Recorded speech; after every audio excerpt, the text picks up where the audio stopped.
morning, Ma'am Nancy. I am Christina Elea Obeso from BSIT 1D. What is set? A set is a collection of discrete objects considered as an object in its own right. Ang set ay isang grupo ng mga bagay na pagkakaiba para isang pamilya pero walang pagkakapareho. The object in an set are called elements or member. Usually, ang set ginagamit ng malaking letra, tapos ang elements naman maliliit na letra. Roster method, listing all the elements inside the curly braces. Ito yung paraan ng isa-isahin mong isinulat lahat ng elements sa loob ng curly braces. Example, set builder notation, describing the properties that the element must satisfy. Dito naman, hindi mo isa-isahin, kundi sinasabi mo kung ano yung katangian na dapat meron ang elements. Example, basic set operation. Number 1, onion. The onion of two sets A and B is a set containing all elements that are in A or in B or in both. Short, ang set grupo ng magkakaibang bagay, onion pagsasamahin lahat, intersection hanapin ang pareho, difference kunin yung nasa A pero wala sa B, complement lahat ng wala sa B pero nasa universal set. Set are useful in many areas of math, computer science, and logic. They help organize and manipulate collection of objects. Relations and their types. What is relation? Ang relation ay isang grupo ng mga pares, order pairs. Ito ay paraan para sabihin kung paano magkaugnay ang mga bagay mula sa dalawa o higit pang set. Order pairs. An order pairs is a pair of elements written in a specific order A and B. The order matters.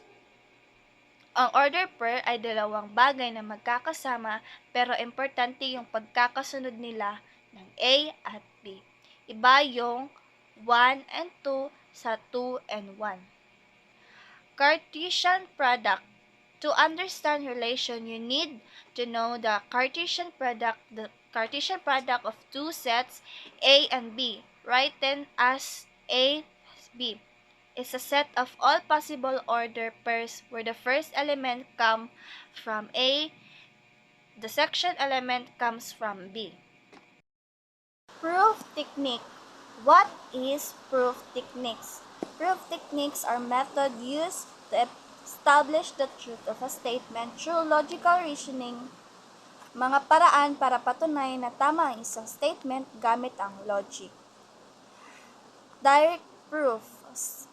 Simulan sa mga assumption at ipakita ang conclusion gamit ang logic. Like for example this statement, if n is an even integer, then n2 is an integer.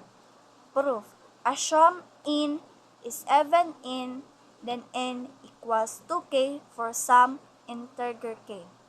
Then n2 equals 2k, 2, and since k2 is an integer, n2 is even. Of relation. When we talk about type of relation, we usually mean relation on a single set. This means we're looking at how the elements of set relate to each other. Let's say we have a set A. So, like for example, a relation R sa set A ay reflexive. Kung lahat ng element nasa A yung pares ng A and A ay kasama sa R. Ibig sabihin, lahat ng bagay sa set A related sa sarili nila. Like for example, Para lalong maintindihan ang relation, kailangan mo malaman ang Cartesian product. Ang Cartesian product ng set A at set B ay lahat ng posibleng pares kung saan ang unang bagay galing sa A at ang pangalawang bagay galing sa B. Like for example, this. Relation as a subset A. Relation from set A to set B is a subset of A and B. This means a relation is just a selection of some of the order pairs from Cartesian product. Ang relation mula sa set A papunta sa set B ay isang parte ng subset ng A and B. Ibig sabihin, ang relation ay pinili mo lang ng mga pares mula sa Cartesian product. Like for example, this.